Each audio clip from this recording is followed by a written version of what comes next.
Some mornings begin like any other until a black woman walks into a courtroom and is treated like she has no name. They didn't know who she was. They didn't care. All they saw was her skin. And in a matter of minutes, they did the unthinkable, pulled her out of line, confiscated her federal ID, dragged her into a private room, and shaved her head. An unspoken punishment met with silence. But they didn't know they had just laid hands on the one person in that building, with the legal authority to destroy their careers with a single swing of a gavel. She didn't scream. She didn't shout. She returned and sat in the judge's chair they believed she didn't deserve. From that moment on, a courtroom hearing turned into a shockwave that reached Washington. This isn't just a story about justice. It's a story about trust being torn apart and how one woman stitched it back together through sheer defiance. Stay until the end because you won't forget her name, Justice Delaney. Some mornings begin in silence and end in earthquakes. 8:04 a.m. The air in Charleston was cool, the mist draped across the moss-laden trees like an old shawl wrapping a city long familiar with polished appearances and quiet injustice. A silver Buick pulled up in front of the towering limestone facade of the Charleston Federal Courthouse. From the driver's seat stepped a black woman upright and composed, her navy blazer pressed, as if just exited from a high-level meeting, a slim leather case tucked under her left arm. No badge, no escort, no judicial robe. Her name was Justice Delaney, 50 years old, calm, sharp, and completely unrecognized. Each click of her heels whispered up the stone steps, tapping at the cold memory of a place long used to bowing to power, but never trained to respect a black woman who wouldn't bow. Justice never wore her robe when entering court. She always chose to appear as a citizen. No ceremony, no show, just watchfulness, listening, and memory. But that morning, she was not seen as a citizen. She was not seen as a person. She was seen as a threat. At the security checkpoint, everything shifted in an instant. Deputy Garrett Doyle, a broad-shouldered white man in his early 40s, with eyes as worn as his uniform, stepped forward and blocked her path with a gloved hand. "Ma'am," he said in a low, gruff, impatient voice, "I need you to step out of line." Justice lifted her head. "Is there a problem?" Officer Doyle didn't answer immediately. He scanned her coiled silver hair, sharply creased slacks, and calm, badgeless gaze. That's what bothered him. A black woman who looked like she belonged here. In his world, people like her had to be reminded. He shrugged. No badge. Walking in like you own the place. Justice calmly pulled out her federal ID and opened her black wallet. The metallic badge gleamed under the lights. Doyle didn't look. He took it like a receipt, glanced over it, and pocketed it. "Please return that," she said. Her voice wasn't loud, but it was clear. He stepped closer, a smirk twisting on his lips. In a hurry, Princess, behind him, a young female staffer stood nervously by the X-ray machine. She saw it all and remained silent. Like always. "I need to be in the courtroom," Justice said firmly. "You will," Doyle replied after a random screening. "Come with me." He didn't wait for her reply. His thick hand pressed against her upper arm, guiding her away from the line down a side corridor, through a heavy metal door into a small, cold, windowless room lit by a sterile white bulb overhead. A rolling cart with a scanner. A pair of clippers rested quietly on the edge of the steel table. She stepped inside slowly, as if she already knew what was waiting. "I do not consent to this," Justice said clearly. "There is no legal basis to detain me. This is unlawful." "You're acting suspicious." "That's enough," Doyle said, gesturing to the chair. "Sit." She did not move. Doyle leaned down, his voice lower. "You think that badge makes you special? Not here. Here you're nobody." The door flung open, two other officers entered. One bald man avoiding eye contact. The other is securing the chair from behind. Justice raised her voice. "This is abuse of power. I demand your names." No one responded. Doyle lifted the clippers. "What are you doing?" she asked, her eyes locked on his movements. "Standard procedure. Who knows what's in that hair?" She tried to rise, but a rough hand forced her back into the chair. The clippers buzzed, zzz, like an angry hive. She felt the cold metal meet her scalp. The first strand fell, then the second, then full tufts of silver banners torn from a crown hard-earned. She did not scream, did not cry, did not blink. She just sat, each strand like a piece of her past ripped away, fragments of dignity tossed onto the tile. Behind her, one of the officers chuckled. "Looks tidier now," he said. "Gotta respect the place." Doyle added, brushing hair off his sleeve. Justice clenched her hands tightly in her lap, knuckles drained white. But when her voice returned, it was colder than the room. "You will regret this." Doyle leaned in with a sneer. "People like you always say that." And as if nothing had happened, he opened the door and gestured, "Go on. The courtroom's that way. Be my guest."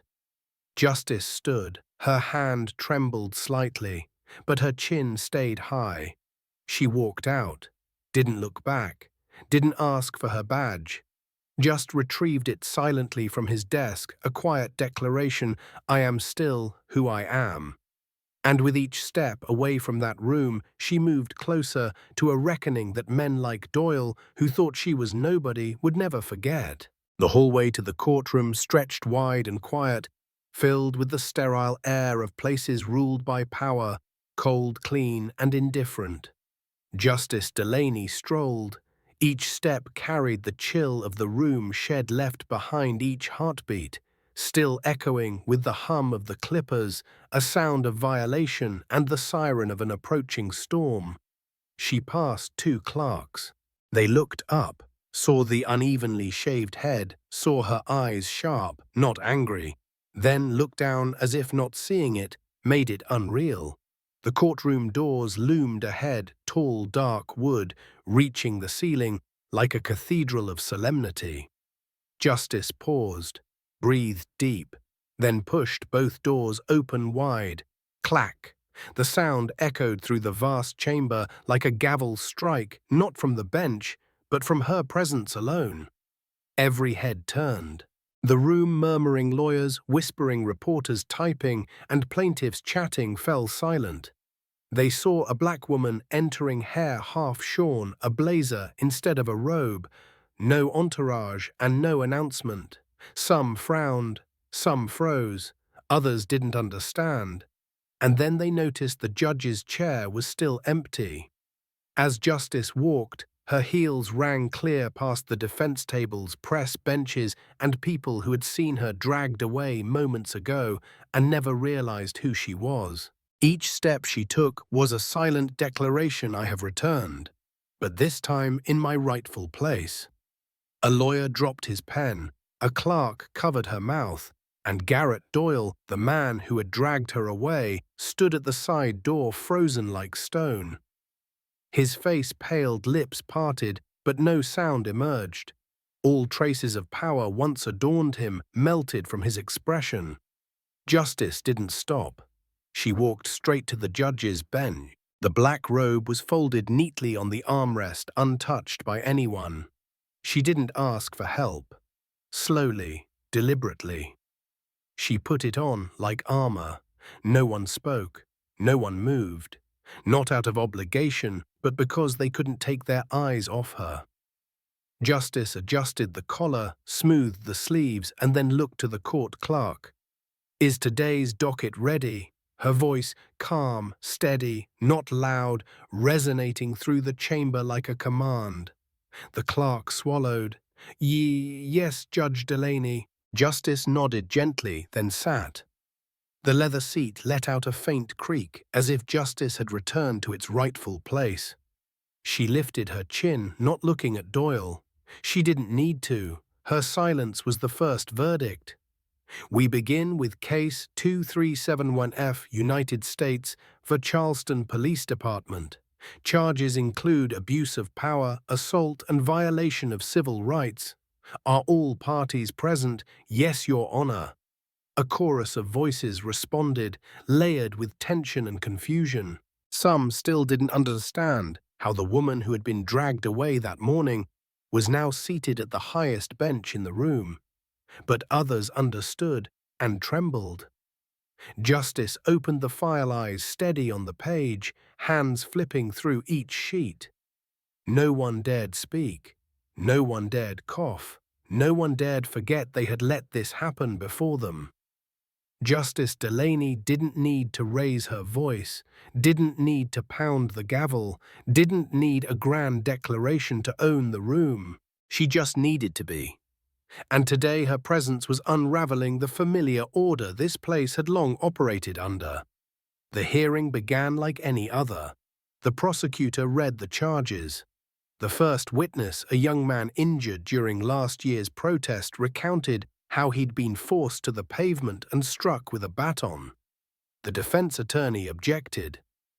She listened, interrupting nothing. She took notes without expression.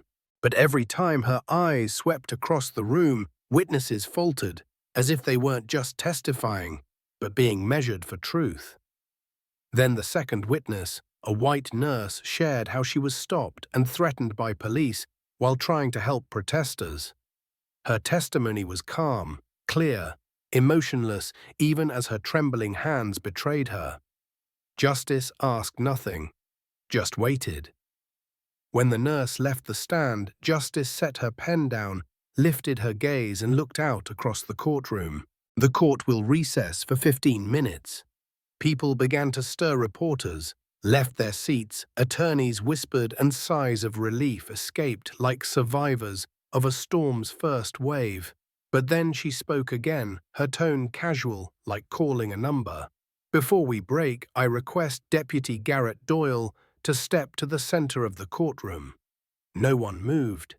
Justice didn't repeat herself. She sat, her gaze fixed on the side door where the tall man in uniform still stood like a statue since she entered. He hesitated, then stepped forward. No longer the powerful stride, no longer the arrogance, just the awkward shuffle of a child called to the board. He stood on the center floor, barely 10 feet from her. Arms limp, eyes scanning for rescue. But the courtroom, once his theater of nods and whispers, had gone stone cold. Justice folded her hands on the bench. No tilt of the head, no change of tone, just a question clear as a ticking clock. State your full name, position, and years of service. He swallowed. Garrett Doyle, Deputy U.S. Marshal, 14 years. She nodded slightly. And in those 14 years, have you ever been accused of abuse of power, harassment, or misconduct? Doyle stalled. I don't recall, Your Honor. I remember for you, she said, 12 formal complaints, 12, none fully investigated. The air in the courtroom thickened. I didn't know, he stammered. You don't need to know who I am to treat me with respect. Do you? Her voice, for the first time, sharpened like a scalpel across an open wound. Doyle froze. Justice stood. She wasn't tall, but her presence filled the chamber when she stood. You didn't ask my name, didn't ask why I was here, didn't check the badge properly. You looked at me and decided I was no one. Her voice lowered but grew louder in meaning, and that's the problem, with you and the system that kept you here for 14 years. She turned to the 2 officers by the door. I order the immediate arrest of Garrett Doyle, remove him from civilian proximity. Detained pending investigation for abuse of power and assault on a federal officer. A gasp swept the room like a wave. Garrett Doyle was no longer a deputy, no longer a gatekeeper. He was a defendant. No, this can't, he shouted, turning toward former allies. But no one stood for him, not one. 2 officers stepped forward. handcuffs clamped onto his wrists like a coffin lid closing on a rotting regime. As he was led out, Justice's gaze didn't waver. She turned back to her bench and sat down, fingers returned to her pen. The room fell silent, not out of fear, but because they had witnessed a system's scaffolding collapse. Not with power, but with true justice. The courtroom doors shut behind Garrett Doyle, and the silence left behind was not ordinary. It was weighty, like a secret finally unearthed. People sat straighter, not out of dread, but because for the first time they had seen something never seen before. Someone like them had taken this room back. Justice Delaney remained seated, eyes on the clerk's desk. This court is in recess, 15 minutes. She didn't stand right away, didn't exit through the private hallway. She removed her glasses, set them on the bench, and leaned back in her chair. And waited. Then, a side door opened quietly. A young woman stepped in, hesitant, as if afraid to disturb the weight that now hung in the air. She wore a white shirt, glasses, slipping down her nose. Jasmine Rhodes is a 22-year-old third-year law student interning at the courthouse. Justice glanced her way, nodded gently. No questions, no urgency, no invitation required. Jasmine stepped forward. Her legs trembled slightly. Her voice was barely a whisper, like she feared her own words. "Your Honor, I saw." Justice looked up. "What did you see, Jasmine, this morning when Deputy Doyle took you into the screening room?" "I was right behind the X-ray machine. I saw everything. I didn't know what to do. I should have said something, but I didn't." Justice looked at her, not with anger or disappointment, only with a gaze as deep and clear as glass. Jasmine lowered her head. "I'm sorry." A beat of silence. Then Justice responded, "Thank you for speaking. That matters." "But I didn't stop him." "No," Justice said slowly. "But you're speaking now, and that is more than most people here have done." Jasmine paused, then she lifted her eyes clearer now, as if for the first time she felt truly heard. "I'm willing to testify if needed." Her voice was steadier. Justice didn't respond in words. She reached out, placing a hand gently over Jasmine's, a quiet touch, not for show. Just a recognition of courage awakened. The door opened again. People began to return. The session resumed, but the room wasn't the same. Gone was the feeling of no one saw, no one knew. In its place, someone had witnessed, and would not be silent. The prosecutor called the next witness. A middle-aged black man is wearing a wrinkled white shirt, a salt-and-pepper beard, and hands worn with calluses. His name was Leon Mercer, and he was a night shift foreman at a local warehouse. He strolled to the stand, no bowed head, no hunched shoulders, just the look of a man who had run out of tears but never out of pain. Mr. Leon, the attorney, asked, "Can you tell the court why you're here today?" Leon nodded, took a deep breath. 9 months ago, he began, "My son Malik was 17. Went to a peaceful protest. It was about the man, the one who died with a knee on his neck." His voice was slow, raspy, but clear. Malik didn't yell, didn't resist. He just held a sign that said, "I am human." The police charged in, pushed him to the ground. One of them knelt on his neck. "I was there." I screamed. He paused. His eyes drifted to a corner of the room where officers now averted their gaze. "I begged them, 'He can't breathe, please.' But they laughed. They said, 'He's just acting.' Malik survived, but he hasn't spoken since."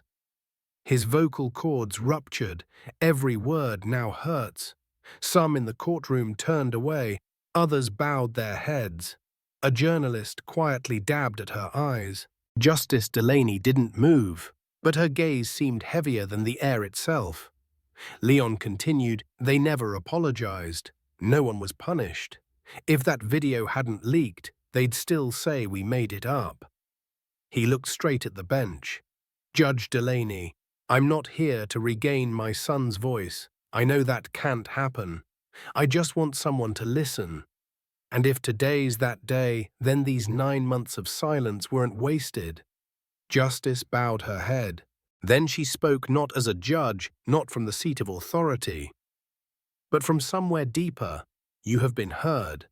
Justice's words, "You have been heard," were uncomfortable. They were a trigger.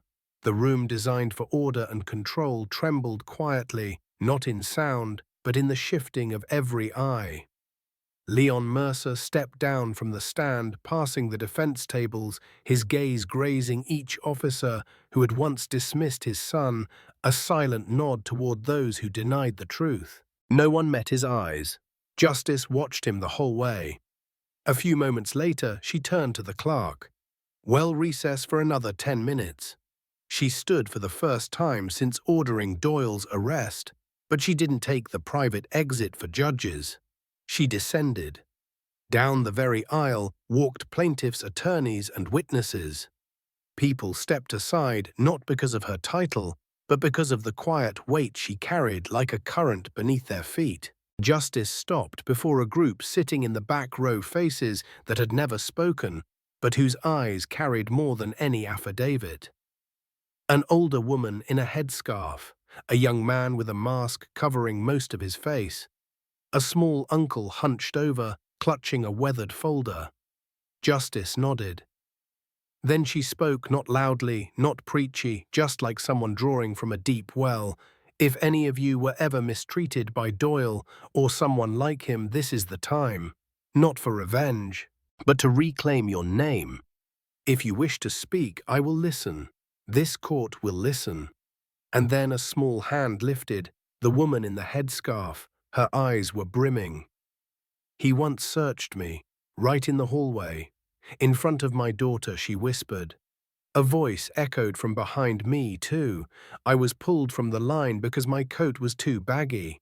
They said I was hiding something. He shoved me into a wall when I asked for a warrant. Voices rose from scattered corners into a wave. Stories, memories, cold touches recounted at last. No shouting, no fury.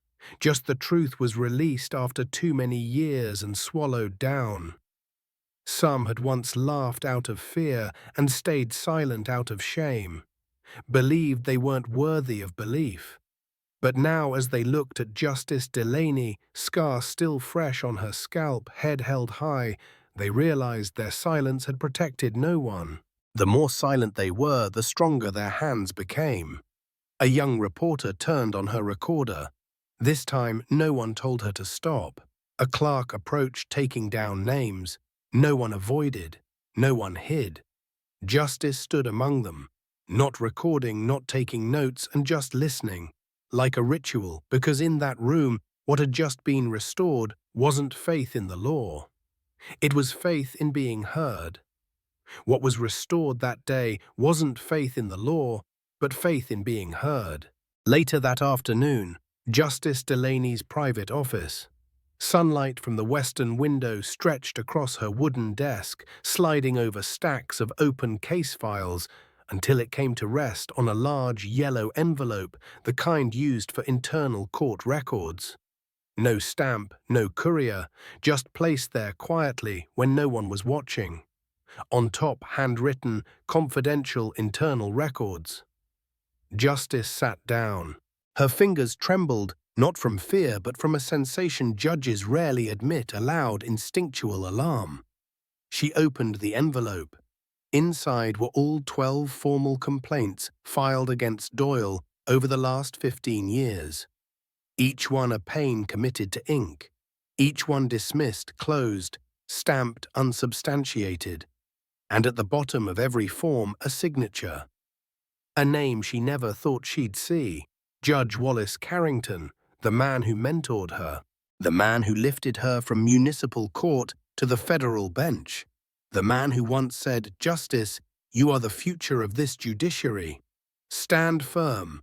I've got your back." Now he stood behind every denial. Each signature of his was a verdict against those who believed the law would protect them. Justice leaned back in her chair. She didn't cry, but something within her collapsed quietly and with the weight of a courthouse coming down. Then she saw another page. A stamped confidential internal memo was sent from Carrington to the head of court security. Date 5 years ago. Subject on Officer Doyle, she read. Each word struck like a drumbeat against her chest. Deputy Doyle is rough around the edges, but maintains order, especially with difficult groups. Sometimes a man like that is necessary to keep the hallways stable. Best to leave well enough alone. Justice didn't realize she'd crumpled the memo in her hand until her knuckles went white and the paper creased under pressure, the most naked sentence in the whole memo, she thought. Not "we didn't know," not "well, review it," but "leave it be, because he keeps certain people in line." Justice Rose walked to the mirror. The woman in the glass stared back, hair still uneven, one side smooth from the forced shaving. No makeup to mask the fatigue, only the truth. Was this justice? A place where those who maintain order instill fear? A place where truth-tellers are told they lack substance? A place where badges and robes are wielded like shields to protect silence? A knock. Light. Hesitant. The clerk entered holding a stack of papers. "Judge, the DOJ just sent a request. They'd like your comments on the judicial oversight failures in the Doyle case." Justice gave a soft laugh, a laugh with no relief in it. "Of course they do," she replied. "When the cameras roll, everyone remembers oversight." The clerk hesitated. "There's one more thing. 2 retired judges and a former prosecutor just submitted paperwork to withdraw from all advisory roles. Same reason listed: declining health." Justice asked nothing further. She already knew. Those were the same 3 names that signed off on denials, like Jasmine's Leon's, and dozens more who once stood in courthouse halls believing they were being seen. The truth was they never were. The next morning, the courtroom was packed. This wasn't just a routine hearing. The air was charged with the weight of 2 opposing fronts, those who had been silent too long, and those who never expected to be questioned. Justice Delaney entered through the main doors. No assistant ahead, no announcements, just the sound of her shoes against hardwood and the kind of presence that made everyone rise before being told. She took her seat, nodded. "We may proceed." But before the trial resumed, a defense attorney stood, a man in a pinstripe suit, mid-40s, the kind well-trained for jury rooms and press conferences. His voice was smooth, practiced, but his eyes held a calculating chill. "Your Honor, Delaney. Before we continue, the defense would like to enter a formal request." Justice tilted her head slightly. "Go ahead. We respectfully request that you recuse yourself from this case on the grounds of potential conflict of interest and perceived judicial bias due to recent publicized events within this courthouse." A ripple passed through the room. Some held their breath, not at the request, but because they knew she wouldn't stay quiet. Justice placed her hands on the bench, looked him directly in the eye. "You're saying that because I was assaulted inside this courthouse, I am now unfit to oversee this hearing. Not your person, your honor," he replied carefully. "But the public image, media, and resulting perceptions may affect your neutrality, or at least the appearance of it." Justice pressed her lips, not in anger, but in readiness. She stood, and this time the entire room went silent. "Counselor Foster," she began, "do you know how many hearings I've overseen while being recorded, analyzed, dissected, word by word, gesture by gesture?" Foster said nothing. "Do you know how many trials I've presided over where every participant was white and no one ever questioned my objectivity just because I'm a black woman?" Foster opened his mouth, but Justice raised her hand, not high, but sharply enough to part the air. "Don't let me finish." Her voice wasn't loud, but each word hit the stone like a chisel in winter. I was dragged out of line like a suspect, had my head shaved as punishment, was humiliated without name, title, or recognition, just for being a black woman, entering the very court I was sworn to lead. She paused. Her gaze swept the room. But I still conducted this hearing. I still sat where I was supposed to. I still held my silence when I needed to. I still followed every procedure, every rule, every statute. Meanwhile, you and the system behind you suggest that I've lost control simply because I dared not stay silent about what happened in front of dozens of witnesses. Her voice lowered. But no one failed to hear, "You want to know what real bias looks like, Councillor Foster? It's when a man cuts my hair in a security room and no one stops him. It's when 12 complaints of misconduct are ignored because the victims are people of color, immigrants, or the poor. It's when you ask not why this system let it happen, but whether I can still be impartial." She leaned forward, eyes locked on Foster. "No. I will not recuse myself from this case. I will not bow to shame I did not cause. And if you believe this ruling cannot stand under my authority, I invite you to file an appeal. I'll personally prepare the paperwork for you." No one applauded. No one dared, because what just happened wasn't a victory. It was the shattering of a long-standing excuse machine. Justice sat, placed her hand on the gavel, tapped it once. "Call the next witness." The next witness, the prosecutor announced, Denise Talley. The name echoed softly as a ripple across water, but its impact spread instantly. Some in the gallery whispered, others looked up. Justice Delaney stilled. That name familiar. Denise Talley has been an administrative staffer in the courthouse record office for nearly a decade. Quiet, precise, invisible. And because she was invisible, she had seen everything. Denise stepped forward, clothes neat, hair short, thin framed glasses. Her pace was steady, not quick, but certain. No one assisted her, no one needed to. She knew every inch of the room because she had lived inside it.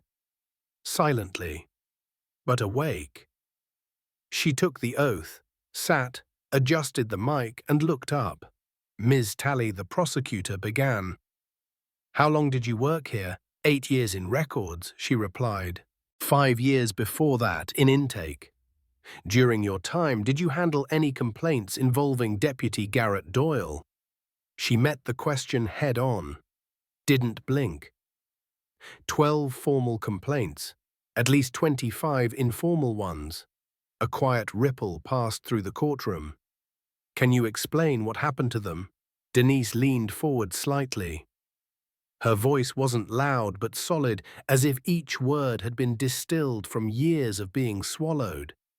They were brushed aside, stamped as handled, lost. Some were returned due to missing signatures. Others were intentionally mis-scanned to be invalid. I asked about it. The answer was always, she paused, "Don't stir it up. It reflects badly on the court." Denise looked up again, this time straight at Justice Delaney. The final sign-off on each was Judge Wallace Carrington. The room felt like it had been vacuumed of air. Carrington, the former head of the federal bench in Charleston, the man who once shielded justice at the start of her career. Justice didn't blink, but her fingers clenched the pen in her hand. "Were you ever told to stay silent?" "Not officially," Denise said, "but I was reassigned after asking about a missing file. They told me don't make trouble. It's not your concern. And what did you do?" Denise gave a tired smile, a smile that had worn down over years of endurance. I stayed quiet. The room fell silent, not because I didn't know, but because I believed silence was the only way to keep my seat here. Then she turned to the gallery. But not anymore. Not after seeing Judge Delaney stand up after what they did to her. Not after watching a silent courtroom start to look at itself. Not after seeing she wasn't afraid. So I'm not afraid either. Denise pulled a folder from her bag, set it on the table. These are copies I kept. Time-stamped. Internal notes explaining the rejections, including a line he'll never forget. She held up a page. Doyle handles the difficult types well. Best to leave it be. Justice Delaney stared at the paper, the words heartbreakingly familiar. Because that's how the system worked. No official orders, just silent nods of complicity. But today, that nod had been broken by the unmistakable voice of someone who once buried her head in her keyboard to cry.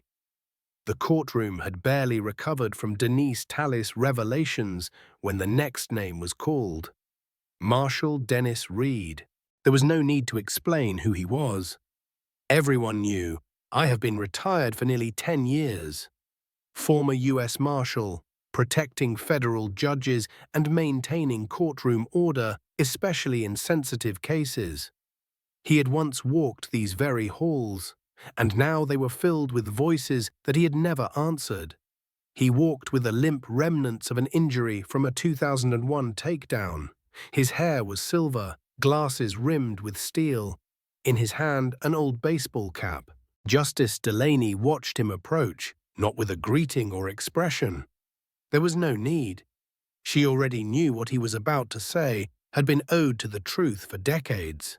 Mr. Reed, the prosecutor, began, "How many years did you serve in the Charleston Federal Courthouse from 2004 to 2012? He said slowly. 8 years. During that time, did you witness any concerning behavior from Deputy Garrett Doyle? Reed nodded softly. I saw him intimidate black defendants even when they didn't resist. I saw him pull women aside for random checks, no reason given. I heard him tell new hires, there's no law here, just order. The silence in the courtroom thickened. And what did you do? The prosecutor asked, not with accusation, but with the precision of conscience. I did nothing, Reed said plainly. I wrote up a memo once, drafted a report. But when I followed up, I was told Doyle's the kind we need, who knows how to handle difficult types. At that moment, I understood the system wanted him there. And me, I wanted to keep my job, my position, my back is covered. So I stayed quiet. Some in the gallery dropped their eyes, others gave faint nods, not approval, but understanding. Complicity isn't always malice. Sometimes it's survival wrapped in fear. Reed turned toward Justice. Judge Delaney, the way you walked into that courtroom after what they did to you and still ran the hearing, still struck the gavel, that's when I knew I couldn't be silent anymore. Because justice isn't a seat or a hammer. It's the courage to face what you once turned away from. Justice remained motionless, but her lips tightened like someone had touched a scar not visible on the skin. The prosecutor asked, if you could go back, would you speak out? No, Reed said, lifting his chin. I'd shout. He stepped down. No applause, no condemnation, only eyes following him not with judgment but with recognition. No one can undo the past, but everyone has the choice to stand up in the present. That afternoon, the sky over Charleston was neither bright nor cold, just a solid sheet of grey, like a veil pulled over a casket yet to be closed. But outside the federal courthouse, hundreds stood in silence watching the massive doors. Inside the courtroom was packed. Not a single seat was empty. Those who usually paid no mind to court matters were present. Everyone understood that today wasn't just about one man on trial. It was about a system built on silence and shielded by titles. Justice Delaney entered like she always had. No escorts, no announcements, just the sound of her heels and a presence that made the room rise without being told. She sat, nodded once. We proceed. But before the final arguments began, she lifted a slim file from her clerk, a silver-grey folder unlabeled, unbranded. Just one line embossed into the cover like a quiet warning, the Delaney Mandate. She didn't preface, didn't soften. This is an emergency policy proposal. It will be submitted to the Federal Appellate Court, the Department of Justice, and the Office of Congressional Judicial Policy. She continued, it includes mandatory training on unconscious bias, periodic psychological and ethical evaluations for all judicial security personnel, creation of a publicly monitored independent complaint channel, and immediate removal procedures for any verified instance of discrimination or abuse of power within the federal court system. A wave of whispers swept through the gallery, but no one dared interrupt her. Because her gaze wasn't that of a judge reading from notes, it was the gaze of someone who had lived what most still didn't believe. Garrett Doyle was not an anomaly, she said slowly, each word chiseling into the floor. He was a product, and if we continue pretending he was a rare case, how many more Doyles will be produced smarter, smoother, more calculated, who won't need to cut anyone's hair? They'll misplace the file, miss time, the scan, or deny investigation due to lack of merit. She placed a second folder on the bench. These are the 12 formal complaints against Doyle. Included are memos, emails, and approvals from multiple leadership levels. What I see here is not a lack of evidence. What I see is a lack of people willing to touch it. No one moved. No one asked. Because everyone understood today wasn't a day for debate.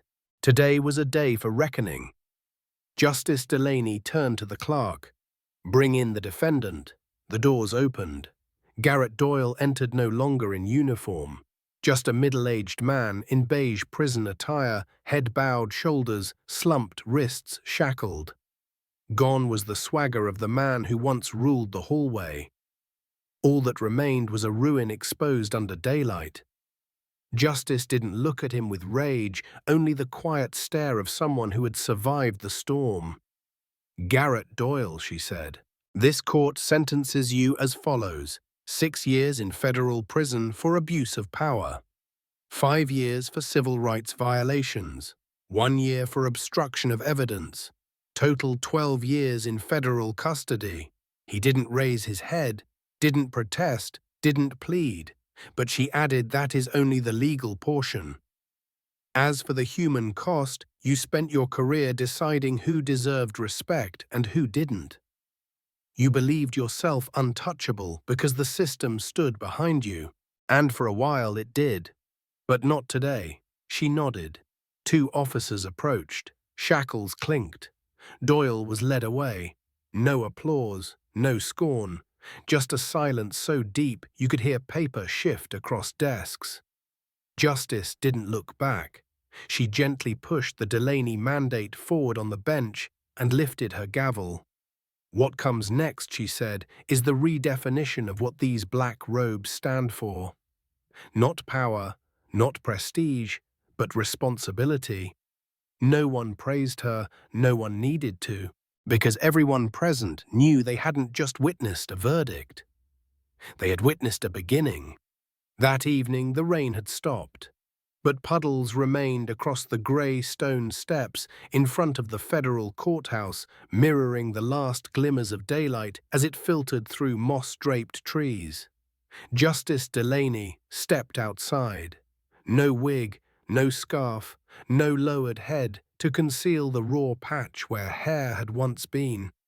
Just a woman, black, short-haired, eyes steady, back straight.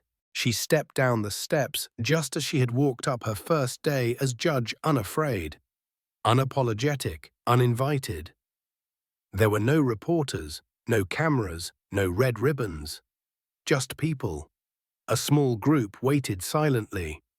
An elderly black woman, her glasses large and hands trembling, approached. She didn't give a speech, didn't heap praise. She placed a hand over Justice's and whispered with the fragile timbre of age, "All my life I never believed I'd live to see this. A woman like you. Do what you just did." Justice held her hand gently, firmly. "I didn't start this road," she replied. "You cleared it for me." Behind the older woman, a teenage girl stepped forward shy. She said nothing, but slowly removed her hood. Beneath it, a freshly cut head, uneven, short, proud. Two women, one of whom was forced to cut her hair in silence, one who chose to do it in the open. They looked at each other and nodded. No words needed, because some truths that are once seen can never be erased. That night, Justice returned home. The house was still. No neighbors asked questions, but porch lights flicked on like a silent welcome. In the kitchen, her sister Nyan waited, holding an old pair of clippers and a folded stool. "Time to finish the job," Nyan asked. No humor, no drama, just a proposal that needed no explanation. Justice sat. The soft yellow light fell across her shoulders, the clippers buzzed to life. But this time, the sound wasn't an assault. It wasn't a violation. It was a beginning chosen. Nyan worked slowly, carefully. Each lock of hair fell quietly to the floor, not as a trace of trauma, but as evidence that control had returned to its rightful hands. When she finished, she handed Justice a mirror. The reflection stared back, a shaved head, clean, bright, strong. Not to hide, to declare. "This is me," Justice said. Nayan nodded. "Not now, this is you, but you always were. The world just finally sees it." They laughed, soft but deep. The next day, Justice walked into the courthouse, no banners, but this time the man at the door nodded to her first. A young legal aide in the elevator raised a fist to her chest, then turned quickly shy. And those who had once remained seated when she entered stood up before the clerk could speak. The courtroom remained unchanged. Wooden benches, white light, stacks of case files. But something had shifted, not in the decor, not in the procedure, but in the air itself, where people now remembered, if someone ever walked into this room thinking, "I'm just one person, I can't change anything," they'd recall the woman who was dragged out like a criminal, humiliated like an enemy, and came back as the guardian of justice. A symbol born not from title, not from robes, but from one simple truth: she never bowed, even when brought to her knees. The following week, the courthouse didn't just hold hearings. It held a reckoning. Word of Justice Delaney's stand had spread across courtrooms, city halls, and law schools. Not because it was televised, not because it was loud, but because it was undeniable.